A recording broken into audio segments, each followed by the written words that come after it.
Hello everyone, आज की video में आपका स्वागत है। आज की वीडियो में आपको बताऊंगा जन सेवा केंद्र की आईडी किस तरह से लॉगिन की जाती है और इसमें कितनी सर्विसेज मिलती है काम करने के लिए। और इसमें आपको बता दूं, इसमें कम से कम 200 से ज़्यादा सर्विस आपको देखने को मिलेगी और इसमें कई तरह के आप प्रमाण पत्र बना सकते हैं। और चलिए तो इस वीडियो की शुरुआत करते हैं, किस तरह से आपको आईडी लॉगिन करनी है। तो इस वेबसाइट का लिंक मैंने वीडियो के डिस्क्रिप्शन में डाला है। जैसे ही आप वहाँ पर क्लिक करोगे तो इस तरह का डैशबोर्ड खुल जाएगा और डैशबोर्ड खुलने के बाद आपको यहाँ पे आ जाना है। तो चलिए यहाँ से हम सबसे पहले अपनी आईडी लॉगिन करेंगे। यहाँ पे ई डिस्ट्रिक्ट लॉगिन, इस पर आपको क्लिक कर देना है। और जैसे ही आप क्लिक कर दोगे तो आपके सामने नीचे आ जाना है आपको। तो यहाँ पे लॉगिन टू ई डिस्ट्रिक्ट, यहाँ पे आपको लॉगिन टाइप सेलेक्ट कर लेना है, जैसे कि CSC ई डिस्ट्रिक्ट यूज़र। और उसके बाद यहाँ पे आपको यूज़र नेम, आपको अपनी VLE आईडी और पासवर्ड डाल देना है यहाँ पे। और उसके बाद आपको यहाँ पे ये कैप्चा कोड दिया गया है, ये कैप्चा कोड आपको भरना है। तो चलिए हम यहाँ पे ये फिलअप कर देते हैं।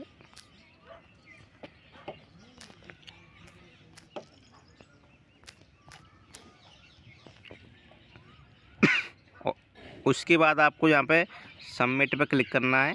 जैसे ही आप सबमिट पे क्लिक कर दोगे तो आपको जो जन सेवा केंद्र की आईडी है वो सक्सेसफुल यहाँ पे लॉगिन हो जाएगी। और यहाँ पे ये ऑप्शन मिलेंगे देखने को लिए, वेलकम CSC केंद्र, और यहाँ राइट कॉर्नर में लिखा गया है होम और चेंज पासवर्ड लॉग आउट वाले ऑप्शन दिए गए हैं। तो यहाँ पे आपको मैं सर्विस दिखाता हूँ आपको। यहाँ पर नीचे स्क्रॉल डाउन करके तो यहाँ पे प्रमाण पत्र कई तरह के बनाए जाते हैं, जैसे कि यहाँ पे लिखा गया है जाति प्रमाण पत्र हिंदी, जाति प्रमाण पत्र अंग्रेजी। तो जाति प्रमाण पत्र ये आपको सभी लोगों का बनता है, जबकि कुछ सेंट्रल का जाति प्रमाण पत्र मांगते हैं तो उनका जो अंग्रेजी लिखा गया है ये वाला सिलेक्ट करना पड़ता है, उनका सेंट्रल का बन जाएगा। और यहाँ से आप आय प्रमाण पत्र बना सकते हो, निवास प्रमाण पत्र बना सकते हो, हैसियत प्रमाण पत्र बना सकते हो और दिव्यांग प्रमाण पत्र बना सकते हो, जिसे आप यहाँ से इस तरह से, यहाँ से मैं आपको क्लिक करके दिखाता हूँ एक प्रमाण पत्र पर। जैसे कि दिव्यांग प्रमाण पत्र है, यहाँ पे मैंने क्लिक किया तो यहाँ पे इस तरह से ये फॉर्म खुल जाता है दिव्यांग प्रमाण पत्र बनाने के लिए। यहाँ पे सबसे पहले उसका नाम डालना रहता है, पिताजी का नाम, माता का नाम, जो बेसिक डिटेल्स होती हैं वो आपको यहाँ पे फिलअप करनी रहती हैं, जैसे कि यहाँ पर आप देख सकते हो फॉर्म पर। और उसके बाद यहाँ पे आपको कुछ डॉक्यूमेंट्स यहाँ पे अपलोड करने होते हैं, जैसे कि फ़ोटो और अन्य पे क्लिक करके आपको जो आधार कार्ड है वो अपलोड करना रहता है। और उसके बाद यहाँ पे आपको कैप्चा कोड यहाँ पर दर्ज करें पे क्लिक करना है और आपका जो फॉर्म है वो सबमिट हो जाता है। इसी तरह से आप यहाँ से वापस आएंगे कोई और दूसरा फॉर्म भरने के लिए। मान के चलो आपने जाति प्रमाण पत्र का फॉर्म भर दिया, जहाँ से मैंने क्लिक किया जाति प्रमाण पत्र पे, यहाँ से आप आधार EKYC के माध्यम से ही ये प्रमाण पत्र बना पाएंगे, जाति प्रमाण पत्र, आय प्रमाण पत्र और निवास प्रमाण पत्र।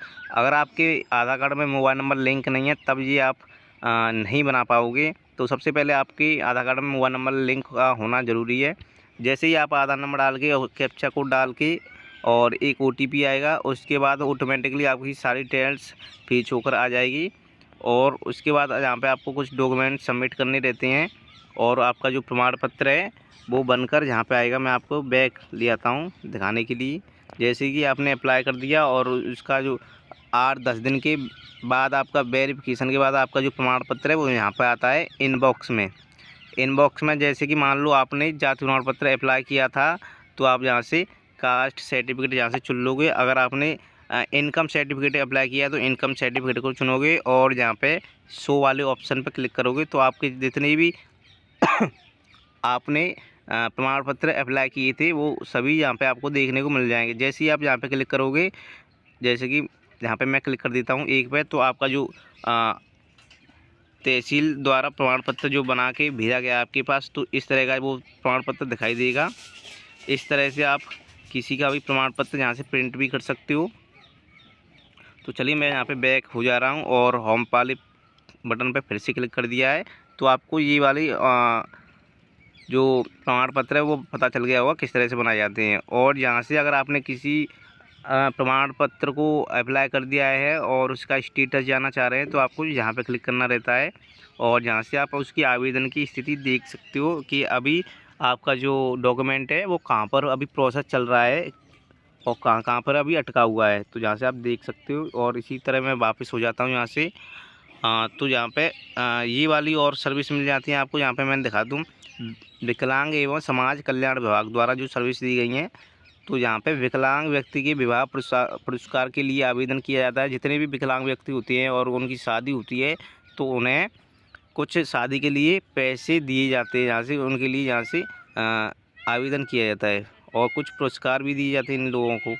और विकलांग प्रमाण पत्र द्वारा ऋण आवेदन भी यहाँ से किया जाता है। जो विकलांग व्यक्ति है वो यहाँ से ऋण भी ले सकते हैं किसी कार्य को करने के लिए। और यहाँ पे कुछ और फैसिलिटी दी गई हैं। विकलांग व्यक्ति द्वारा संयंत्रों आदि के क्रय हेतु सहायता के लिए आवेदन। यदि कोई व्यक्ति कुछ खरीदना चाहते हैं तो उसमें छूट भी मिल जाती है जो विकलांग व्यक्ति हैं उनको। और यहाँ से छात्रवृत्ति के लिए भी आवेदन किए जाते हैं। जो सामान्य और अनुजाति जनजाति के व्यक्ति होते हैं उनके लिए यहाँ से छात्रवृत्ति के लिए भी आवेदन कर सकते हो यहाँ से। और अगर किसी की शादी और बीमारी अनुदान के लिए आवेदन चाहिए, जैसे कि किसी के घर में शादी है, गरीब लोग हैं, तो यहाँ से वो शादी अनुदान के लिए भी आवेदन कर सकते हैं और सरकार की ओर से उनके अकाउंट्स में पैसे भेजे जाते हैं और उनका जो शादी का खर्च है वो बच जाता है। जो गरीब लोग हैं उनके लिए ये सर्विस दी गई है यहाँ पे। तो यहाँ पे मैं आपको क्लिक करके दिखाता हूँ ये किस तरह से आवेदन किया जाता है। तो इस तरह से ये फॉर्म खुल जाता है आवेदन करने के लिए। निर्धन एवं असहाय व्यक्तियों के इलाज अथवा उनकी पुत्री की शादी के लिए वित्तीय सहायता। आप यहाँ पे देख सकते हो ग्रामीण क्षेत्र और नगरीय क्षेत्र दोनों का यहाँ पे अप्लाई किया जाता है। और यहाँ पे जो बेसिक डिटेल्स होती है यहाँ पे ये फिलअप करनी रहती है। और उसके बाद आपको यहाँ पे ये वाला ऑप्शन चुनना रहता है। जहाँ से आवेदन का विषय बीमारी के लिए या शादी अनुदान के लिए, यहाँ पे जैसे कि शादी अनुदान के लिए यहाँ पे आपको सिलेक्ट करना रहता है। और उसके बाद आपको यहाँ पे पुत्री का नाम, वर का नाम और आयु उनकी और वर के पिता का नाम, शादी की निर्धारित तिथि, ये सब आपको भरना रहता है। और यहाँ पे बैंक खाता, जिस खाते में आप पैसे लेना चाहते हो वो अकाउंट्स की डिटेल्स आपको यहाँ पर देनी रहती हैं। और यहाँ पर कुछ डॉक्यूमेंट्स आपको अपलोड भी करने रहते हैं, जैसे कि आवेदक का जाति प्रमाण पत्र, वार्षिक आय प्रमाण पत्र, वर एवं वधू की प्रमाणित फ़ोटो, वर का आयु प्रमाण पत्र और वधू का आयु प्रमाण पत्र। ये सब डॉक्यूमेंट्स आपको अपलोड करने रहते हैं। तो ये सब आपको भर के अपलोड करना रहता है। और जैसे ही सेव डिटेल्स पे आप कर दोगे तो आपका रजिस्ट्रेशन सक्सेसफुल हो जाता है और कुछ महीने में आपके जो अकाउंट्स में पैसे भेज दिए जाते हैं सरकार की तरफ से। तो चलिए मैं यहाँ से फिर से बैक हो जाता हूँ और अब इसकी जो नीचे वाले हैं उनके बारे में आपको मैं बताता हूँ। अत्याचारों के बारे में आप शिकायत कर सकते हो यहाँ से। अगर किसी की ऊपर किसी तरह का अत्याचार किया जाता है तो जहाँ से आप शिकायत भी कर सकते हो। और यहाँ पे राजस्व एवं पंचायती राज विभाग, इसमें कुछ सर्विस दी गई हैं, जैसे कि आप खेत की जो नकल होती है, खतौनी बोलते हैं जिसकी, तो वो निकाल सकते हो आप यहाँ से। और खतौनी की नकल पुनः प्रिंट कर सकते हो और कुटुंब परिवार रजिस्टर की नकल के लिए आवेदन भी कर सकते हो यहाँ से। और जहाँ पे आपको मैं बता दूँ कई तरह के और भी प्रमाण पत्र होते हैं जिसे आप यहाँ से देख पाओगे। ये तो हो गई लाउड स्पीकर वाली सर्विसेज। और मैं आपको यहाँ पर दिखाता हूँ विभागीय, जहाँ पे लिखा गया है विभागीय एकीकरण सेवाएं एवं एसडीजी निस्तारण आवेदन। तो आपको यहाँ पे विभागीय एकीकरण सेवा हेतु आवेदन यहाँ पे आपको क्लिक करना है। जैसे ही आप यहाँ पे क्लिक कर दोगे तो आपको अप्लाई फॉर इंटीग्रेटेड सर्विस, इस पर क्लिक करना है। तो यहाँ पे आपको कई तरह की यहाँ पे ये सर्विस देखने को मिलेगी, जैसे लेबर कार्ड की और फूड एंड सिविल सप्लाई, जहाँ से राशन कार्ड बना सकते हो आप, लेबर कार्ड बना सकते हो, लोकल बॉडीज़, लोक शिकायत, धर्म कर्तव्य विभाग, यहाँ से आप कोई धर्म कार्य कर रहे हो तो यहाँ से आप परमिशन भी ले सकते हो। तो यहाँ पे एग्रीकल्चर डिपार्टमेंट वाली ये वाली सर्विस मिल जाती है। तो यहाँ पे आप तमाम सर्विस मिलेंगे देखने को। 39 सर्विस दी गई हैं यहाँ पे देखने के लिए। तो हम यहाँ पे आपको एक राशन कार्ड की जो सर्विस है इस पर क्लिक करके दिखाएंगे आपको किस तरह से राशन कार्ड के लिए अप्लाई किया जाता है। तो इस तरह से ये खुल जाएगा राशन कार्ड के लिए। और यहाँ पे आपको NFS इस पर क्लिक करना रहता है और उसके बाद आपको यहाँ पे 0.3 NFS इस पर क्लिक कर देना है। और जैसे ही आप यहाँ पे क्लिक कर देते हो तो लेफ़्ट कॉर्नर पे आपको इस तरह की पीली पट्टी दिखाई देगी, जहाँ पे आपको क्लिक करना है। तो इस तरह से आपके सामने ये खुल जाएगा। नया राशन कार्ड बनाने के लिए जैसे कि यहाँ पे ये कुछ टाइप दिए गए हैं। नई प्रविष्टि पात्र गृहस्थी के लिए, नई प्रविष्टि अंत्योदय, जिसे बीपीएल कार्ड बोला जाता है, जो दूसरे नंबर पे अंत्योदय कार्ड, इसे बीपीएल कार्ड भी बोलते हैं। और जो गृहस्थी वाला कार्ड होता है वो नई प्रविष्टि यहाँ से होता है। तो जहाँ से नए कार्ड के लिए आप अप्लाई कर सकते हो। यहाँ से आप नीचे आए हुए राशन कार्ड संशोधन, तो यहाँ से आप राशन कार्ड में संशोधन कर सकते हो। जैसे कि किसी की शादी होगी और उसका आप नाम कटवाना चाहते हो, तो यहाँ से आप अप्लाई कर पाओगे। और यदि आपके किसी घर में 2-4 बच्चे हो गए हैं, बढ़ गए हैं, तो उनका नाम आप यहाँ से बढ़वा भी सकते हो। और यहाँ से आपका जो राशन कार्ड है उसका नवीनीकरण कर सकते हो। मान के चलो अभी तक जो आपका राशन कार्ड है आपकी अम्मा के नाम से चल रहा था, अब वो अम्मा नहीं रही हैं, तो आप अपनी मम्मी के नाम से भी करवा सकते हो इस कार्ड को। तो इस तरह से नवीनीकरण भी हो जाता है इस कार्ड का। और जहाँ से अगर किसी के जैसे कि राशन कार्ड है, तो राशन कार्ड में आधार सीडिंग नहीं है, तो इस आधार कार्ड को आप यहाँ पर सीडिंग भी कर सकते हो। जैसे कि मान लो अब राशन कार्ड से राशन लेने गए और वहाँ पे आपका अंगूठा नहीं आ रहा है, तब आपको ये वाला ऑप्शन यहाँ से चालू करके उसका आधार सीडिंग करना रहता है। तब आपका जो अंगूठा है वहाँ पे मशीन पे मानेगा, तभी आपको राशन मिलेगा। और उस जी लास्ट वाला जो ऑप्शन है राशन कार्ड में आधार सीडिंग हेतु नाम परिवर्तन, जो जैसे कि किसी का राशन कार्ड में नाम गलत चढ़ गया है, तो उसे आप यहाँ से सही भी कर सकते हो इस वाले ऑप्शन से। राशन कार्ड में आधार सीडिंग हेतु नाम परिवर्तन आवेदन। तो ये यहाँ पे मैंने आपको कई सर्विस बता दी हैं राशन कार्ड की। और यहाँ से अब मैं फिर से बैक हो जा रहा हूँ और फिर से बैक, तो बैक तो नहीं हुआ, मैं यहाँ से क्लिक कर ले रहा हूँ। ठीक है, हम फिर से आ गए इस वाले होम पेज पे।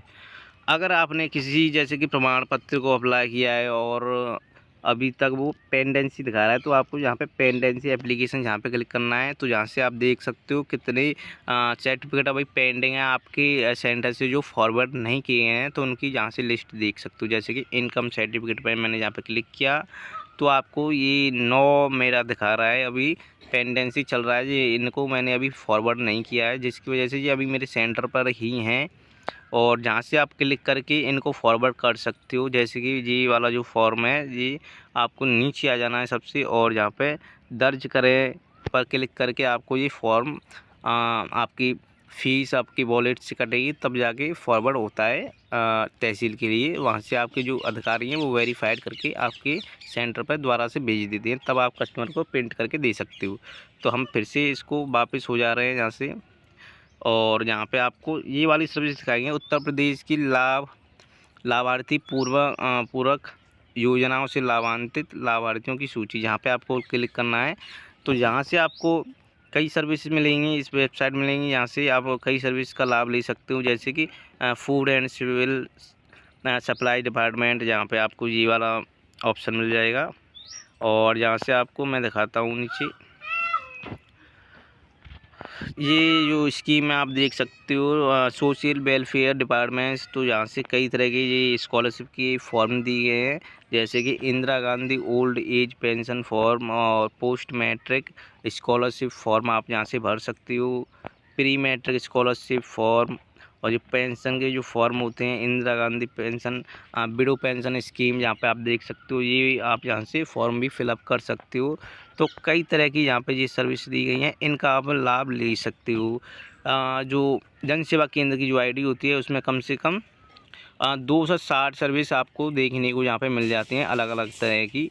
तो आप इन सब में काम करके अच्छे पैसे कमा सकते हो। तो इस वीडियो में मैंने आपको सब कुछ यहाँ पर दिखा दिया है। अगर आपको कुछ रह जाता है तो आप हमें कमेंट करिए, हम उसके ऊपर वीडियो बनाएंगे और आपको बताएंगे एक एक करके सारी चीज़ें। तो अभी के लिए बस हमने इतना ही आपको बताया है, और बाकी कुछ रह जाता है तो आपको फिर कभी वीडियो के माध्यम से ज़रूर बताएंगे।